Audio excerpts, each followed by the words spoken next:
Break के बाद A to Z news में आपका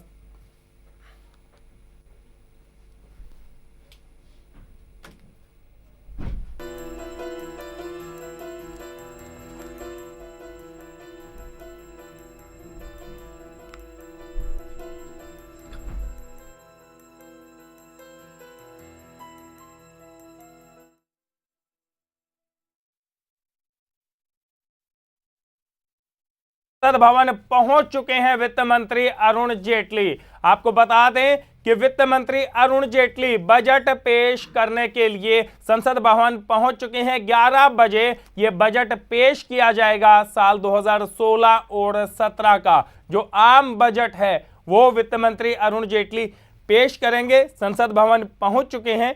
लोकसभा में आज आम बजट पेश होना है और सुबह 11 बजे यह बजट पेश किया जाएगा। फिलहाल वित्त मंत्री अरुण जेटली और बजट की जितनी भी कॉपीज हैं वो संसद भवन पहुंच चुकी हैं। बजट पर कैबिनेट की मोहर लगेगी और मोहर लगने के बाद संसद के अंदर वित्त मंत्री अरुण जेटली बजट का अपना जो पिटारा है, जो लाल सूटकेस है, उसे खोलेंगे और लोगों को बताएंगे कि अब की बार मोदी सरकार के बजट में क्या कुछ रहने वाला है। किसानों के लिए उम्मीदें काफी हैं। कहा जा रहा है कि 2022 तक जो योजना है, मोदी का जो सपना है प्रधानमंत्री नरेंद्र मोदी का, उसके मुताबिक जितना भी जो किसान है उसको इंडिपेंडेंट बना दिया जाएगा। उसके जितने भी खर्च हैं, जो लागत है, वो पूरी उसे मिलेगी। आमदनी दुगनी हो जाएगी। डिफेंस सेक्टर को काफी उम्मीदें हैं। आम गृहिणियां, रसोई के ऊपर जो बोझ बढ़ता जा रहा है वो भी वित्त मंत्री अरुण जेटली से आस लगाए बैठी हैं कि उन्हें भी कुछ ना कुछ राहत जरूर मिलेगी। अब की बड़ी खबर यही है कि बजट की जो कॉपीज हैं वो संसद भवन पहुंच चुकी हैं। आप विजुअल्स में देख सकते हैं। ये जो तमाम जो आपको बोरे दिखाई दे रहे थे, इन्हीं के अंदर बंद है देश का आम बजट। यही दस्तावेज हैं। कुछ देर के बाद ये सार्वजनिक हो जाएंगे। वित्त मंत्री अरुण जेटली संसद के अंदर जो आम बजट है देश का 2016 के लिए वो पेश करेंगे।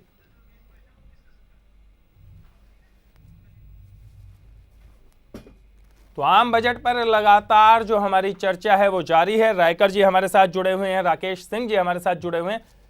बजट की कॉपीज संसद के अंदर पहुंच चुकी हैं। रायकर जी, किस तरह का जो पूरा प्रोसेस होता है, बजट पेश करने का जो प्रोसेस होता है, ये क्या होता है और बजट कैसे बनता है? बेसिकली आम आदमी को नहीं पता है। बड़ी लंबी चौड़ी प्रक्रिया होती है। इस बजट को पेश कैसे किया जाता है, इसको बनाया कैसे जाता है, ये प्रोसेस क्या होता है?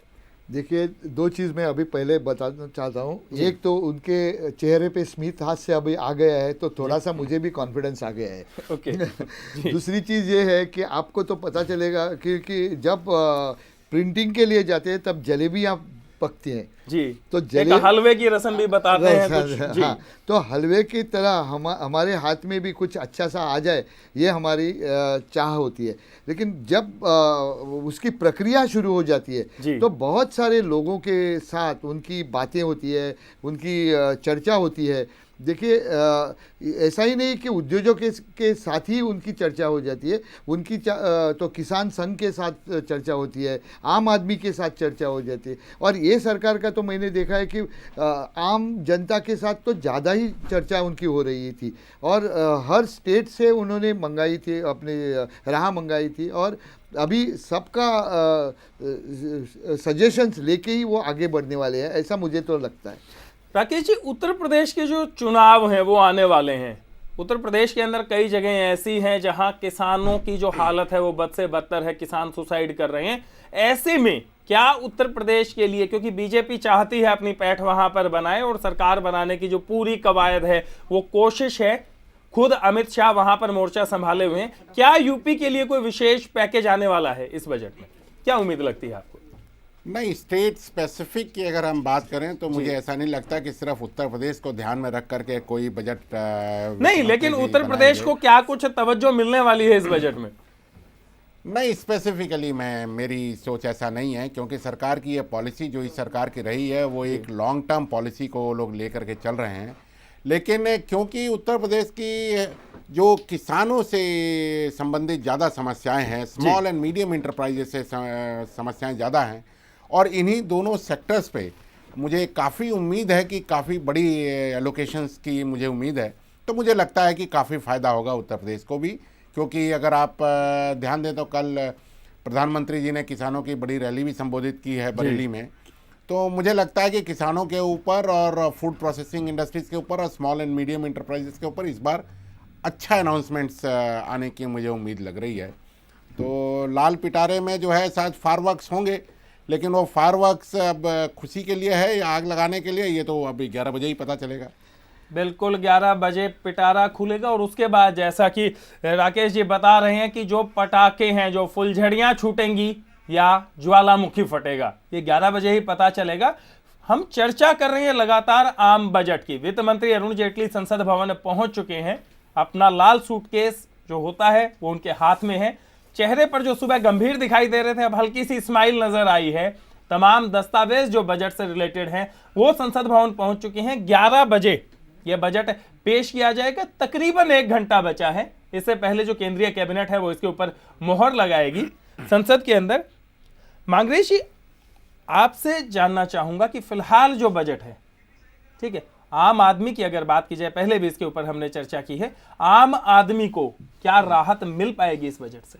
आपकी पर्सनल उम्मीदें क्या हैं? क्योंकि आम आदमी जाता है रेस्टोरेंट के अंदर खाना खाने के लिए, आम आदमी की जो तमाम सरकारी सुविधाओं की भी बात की जाती है, उन सभी को भी टैक्स के दायरे में लाने की चर्चा जो है वो चल रही है। क्या आम आदमी को एक बार फिर से जोर का झटका जोर से लगने वाला है? मुझे नहीं लगता कि ये ऐसा कुछ हो जाएगा, लेकिन फिर भी राजस्व की ज़रूरत तो सरकार को होती है, लेकिन उसके तहत अगर टैक्स बढ़ाना है तो भी आप जैसे बोले धीरे से बढ़ा सकते हैं। लेकिन जब जीएसटी का हम राह देख रहे हैं तो जीएसटी के तहत जो भी हो जाएगा उसकी तरफ सरकार जाने वाली है। राकेश जी ने पहले ही संकेत दिया है कि जिस तरह से अपने जीएसटी जाने वाला है, तो उस तरह अगर सर्विस टैक्स में थोड़ी सी बढ़ोतरी हो गई तो उसमें कोई नाराज़गी करने की ज़रूरत नहीं है। नहीं, नाराज़गी करने की तो ज़रूरत नहीं है, लेकिन राकेश जी, पिछली बार स्वच्छ भारत टैक्स की अगर बात की जाए तो एक और बोझ हमारे ऊपर डाल दिया गया, सड़कों की सफाई करनी है, आप टैक्स दे दीजिए। देखिए, ये स्वच्छ भारत सेस जो सेस का जो ये पूरा सिस्टम बना हुआ है, पहली बात तो कहीं ना कहीं हम लोगों को ये फैसला लेना ही चाहिए कि ये इनडायरेक्टली जो है ना बीच बीच में ये सेस वगैरह डाल करके ये जो काम किया जाता है ये बिल्कुल गलत है, क्योंकि इससे इतनी ज़्यादा कॉम्प्लिकेशंस पैदा होती हैं, हरासमेंट ज़्यादा पैदा होती है। अलबत्ता कि कितना रिवेन्यू आपको रिवेन्यू चाहिए, आप सारे सेस को ख़त्म कीजिए। 1% आप बढ़ा रहे हैं सर्विस टैक्स में, इसको किसी को कोई परेशानी नहीं है जी। लेकिन ये जो इनडायरेक्टली बीच बीच में ये जो सेस एक दूसरे के नाम पर आप लेकर के चल रहे हैं, ये थोड़ा सा गलत मैसेज देता है। पहली बात तो ये है जी। दूसरी चीज़, अब ये जो रिवेन्यू मोबिलाइजेशन की जो बात आती है, जैसे आप देखिए उतनी सैंक्टिटी अब बजट की अगर मैं ये कहूँ आपसे कि शायद नहीं भी रह गई है, क्योंकि मिड टर्म में भी जैसे पेट्रोलियम प्राइसेज है जिसका बहुत बड़ा इम्पैक्ट होता है जी। ये अब आप देखिए ये मोर और लेस डिकंट्रोल होने के वजह से बीच बीच में एडजस्टमेंट होती रहती है, जिसका रिवेन्यू इम्पैक्ट बहुत बड़े पैमाने पर होता है। इसी तरीके से आप देखिए गवर्नमेंट और लोकल बॉडीज़ का जो है ये सर्विस टैक्स के दायरे में अभी पहले ही अनाउंसमेंट हो गई है। तो मुझे ऐसा नहीं लगता कि ये कोई बजट का ऐसा है कि कोई बहुत ज़्यादा मतलब अकाउंटिंग का एक तरीके से नाम माना जाएगा। लेकिन जो दो चीज़ें जिससे मेरे को काफ़ी ज़्यादा कॉन्फिडेंस पैदा हो रहा है कि काफ़ी बड़ी अनाउंसमेंट्स भी हो सकती हैं, काफ़ी टाइटैनिक शिफ्टिंग वाली अनाउंसमेंट हो सकती हैं, उसमें पहली चीज़ ये है कि फरवरी के शुरुआती दौर तक ही करीब जो सरकार का टारगेट था वो 70 से 72% तक ऑलरेडी अचीव हो चुका था टैक्स रिवेन्यू का जी। और मुझे पूरी उम्मीद है कि आज जो है वित्त मंत्री जी आपसे ये कहेंगे कि साहब हमारे टैक्स रिवेन्यू जो है वो हमारे जो एक्सपेक्टेशन थी उससे ज़्यादा चली गई हैं। ये तो बात नंबर 1 हुई। दूसरी बात आप ये देखिए कि लेकिन वो जो टैक्स है वो जो लिया गया है, जैसे कि आपने अभी जिक्र किया कि जितना भी फायदा आम आदमी को मिलना चाहिए था, क्योंकि आपने कहा कि जो तेल के जो प्राइजेस हैं, जो आम आदमी तक जो पेट्रोल और डीजल पहुंचता है वो इंटरनेशनल मार्केट के हिसाब से हर 15 दिन के बाद हम रेट रिवाइज करेंगे। लेकिन जब फायदा मिलने की बात आती है आम आदमी को, तो आप वहां पर हर बार 2 रुपए 3 रुपए आप टैक्स बढ़ा देते हैं। इंटरनेशनल मार्केट के हिसाब से एक बार तो आप कहते हैं, सरकार कहती है कि ठीक है जी, हम इंटरनेशनल मार्केट के हिसाब से आपको तेल देंगे, ठीक है, इंटरनेशनल मार्केट में सस्ता होता है, हम आपको सस्ता तेल देंगे। मांगरेश जी, क्या सीधा सीधा आम आदमी तक जो मिलने वाला फायदा है, जो उस तक पहुंचता, उसको सीधा सीधा फायदा मिलता? क्योंकि इंटरनेशनल मार्केट के अंदर क्रूड के जो प्राइस है जिस हिसाब से गिरे, और लगातार जो ड्यूरेशन है जिसके अंदर टैक्स बढ़ाया गया लगातार, क्योंकि पहले तो सरकार ये कहती थी चलिए जी इंटरनेशनल मार्केट के अंदर प्राइस बढ़ रहे हैं और उसके बाद हम आपको सब्सिडी देने हैं। उसके बाद कहा गया कि इंटरनेशनल मार्केट के हिसाब से जितना भी प्राइस होगा उसी हिसाब से कैलकुलेट करके हर 15 दिन के बाद हम आपके जो रेट है उसको रिवाइज कर देंगे, लेकिन जितना भी फायदा मिलना होता है आम आदमी को उसके अंदर एक कैंची चल जाती है। देखिए, अभी हम लॉजिकली अगर सोचें जी तो मोदी सरकार का क्या वाक्य था कि सबका साथ सबका विकास। जी अभी अगर सबका विकास करने की बात हो रही है तो सबको फायदा पहुंचना बहुत जरूरी होता है, और सबको फायदा तभी पहुंचता है जब डेवलपमेंट ओवरऑल हो जाता है और इंफ्रास्ट्रक्चर में बढ़ोतरी हो जाती है।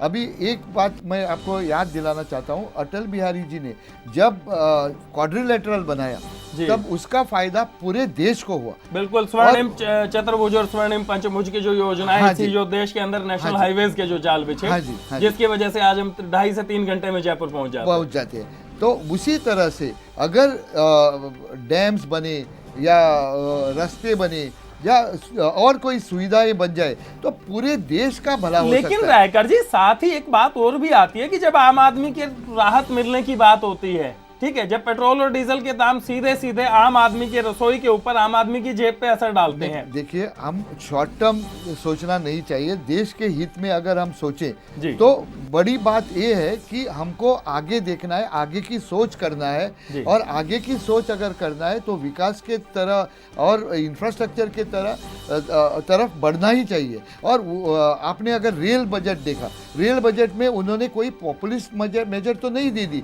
सिर्फ उन्होंने दाम नहीं बढ़ाए, बट उन्होंने दिखाया है कि बहुत सारे इंफ्रास्ट्रक्चर कॉरिडोर्स बन जाएंगे, नए प्रोडक्शन हाउसेस आ जाएंगे, बहुत सारा कुछ। लेकिन काफी योजनाएं ऐसी भी होती हैं जिनका जिक्र तो कर दिया जाता है लेकिन हकीकत तक पहुंचने में उनको कई साल लग जाते हैं। हाँ, मैं वही बोल रहा हूं। अगर रेल कोच फैक्ट्री की अगर मैं बात करूं, जो जस्ट बॉर्डर के पास सोनीपत के अंदर बनने वाली थी, आज तक वहां नींव का पत्थर नहीं रखा गया है। 1 साल से ऊपर हो चुका है रेल बजट की ही बात करूं तो मैं। इस बजट में तो उसको ज्यादातर जो वायदे पूरे कहे जाते हैं बजट के अंदर, हकीकत तक आने में उनको कितना वक्त लग जाता है सर। हाँ जी, वो बात भी सही है, लेकिन इसीलिए मैं कहता हूँ कि आप हमेशा आंकड़ों में पूछते हैं कि 1 से 10 तक आप ये बजट को कितने आंकड़े देंगे।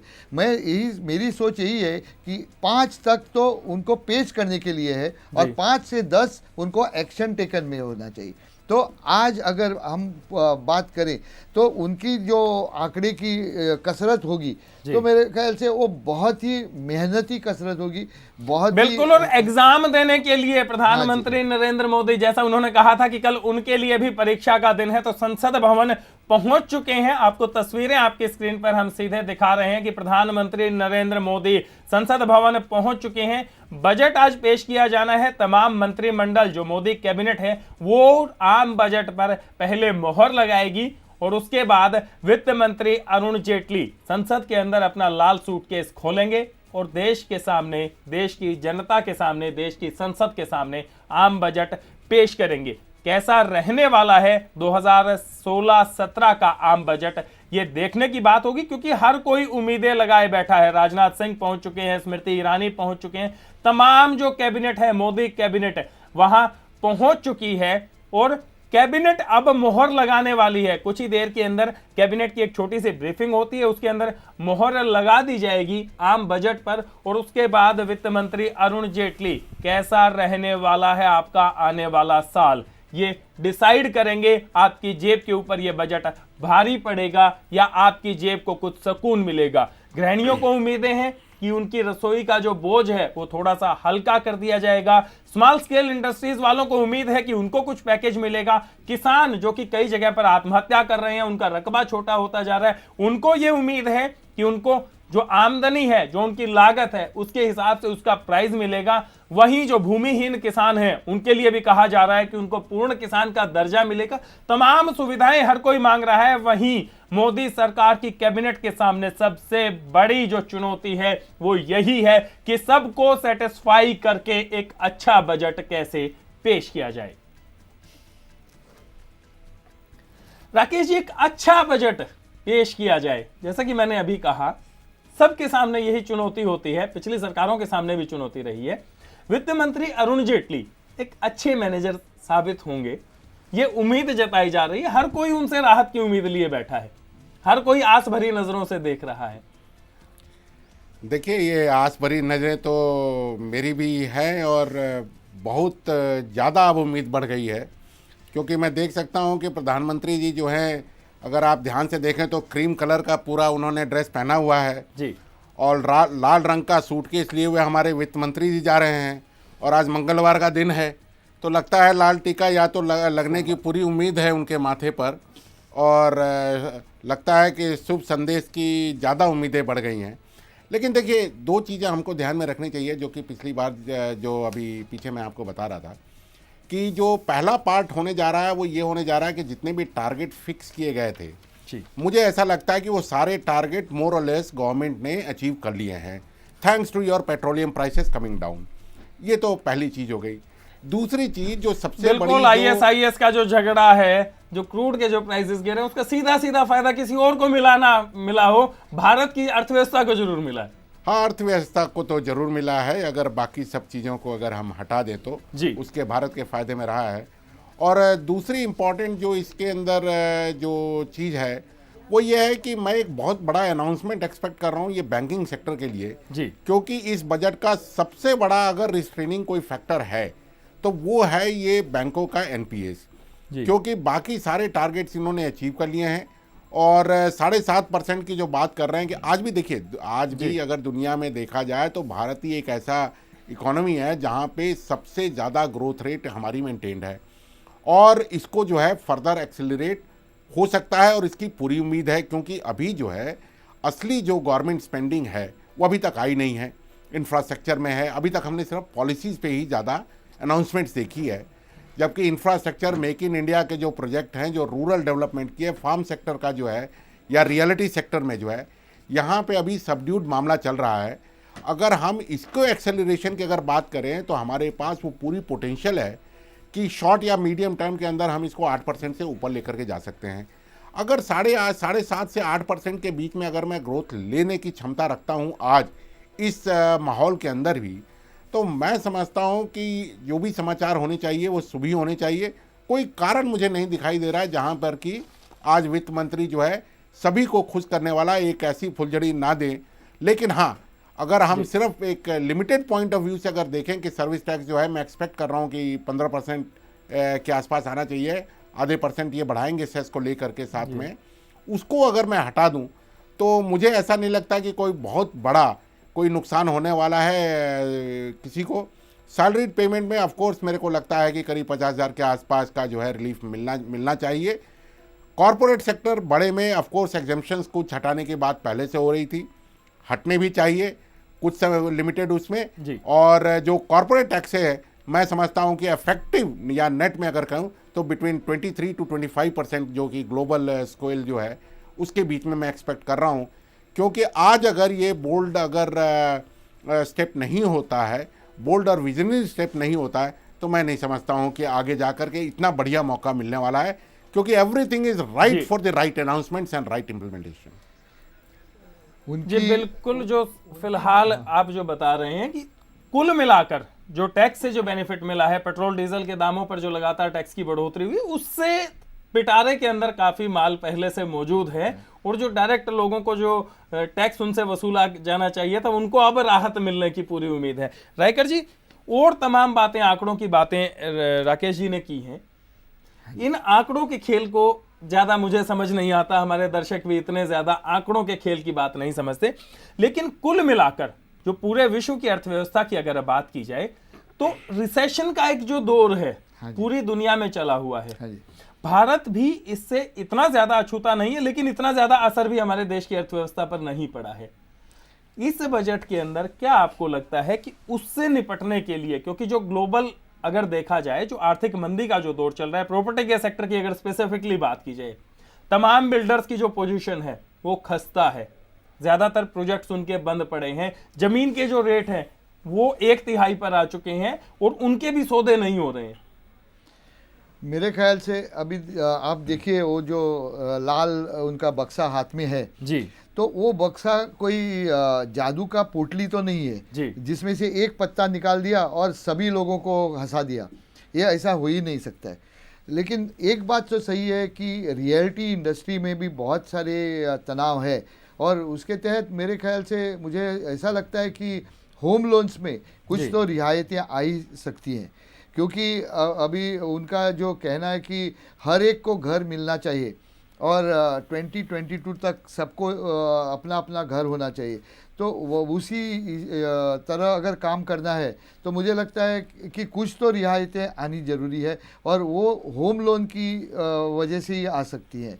एक तो ये चीज़ होगी। दूसरी चीज़ क्या है कि बैंकों का जो स्ट्रक्चर है वो एकदम अच्छे स्थिति में आना जरूरी है, क्योंकि अगर बैंक अच्छी स्थिति में नहीं हो तो पूरे देश का हिल सकता है, अपना बजट हिल सकता है। तो उसके कारण हमको वो भी देखना जरूरी है। और उसके जैसे राकेश जी ने बोला कि बैंक के माध्यम से जो स्टेटमेंट गवर्नमेंट का आएगा उसकी तहत उसकी दिशा पहचानी जाएगी, क्योंकि हमारे रिजर्व बैंक के जो गवर्नर है वो बहुत कंजर्वेटिव तरह से आगे बढ़ते हैं। उन्होंने रोक रखा है इंटरेस्ट रेट लोअरिंग और वो अच्छी तरह से चला रहे हैं मुझे लगता है। तो दोनों का मेल होना चाहिए, दोनों के मेल मिलाप से ही देश आगे बढ़ेगा। और जैसे मैंने पहले बताया, अब भी वापस दोहराऊंगा कि देश के हित में सभी को आगे देखना है और देश के हित में ही ये जीएसटी अगर आ जाए तो बहुत सारी कठिनाइयाँ दूर हो जाएंगी। बिल्कुल, जीएसटी का हर कोई समर्थन करता दिखाई दे रहा है, लेकिन कुछ दिक्कतें हैं जो कि राज्यसभा में अटका हुआ है। उम्मीद हम भी यही करते हैं कि जल्द से जल्द ये पास हो जाए।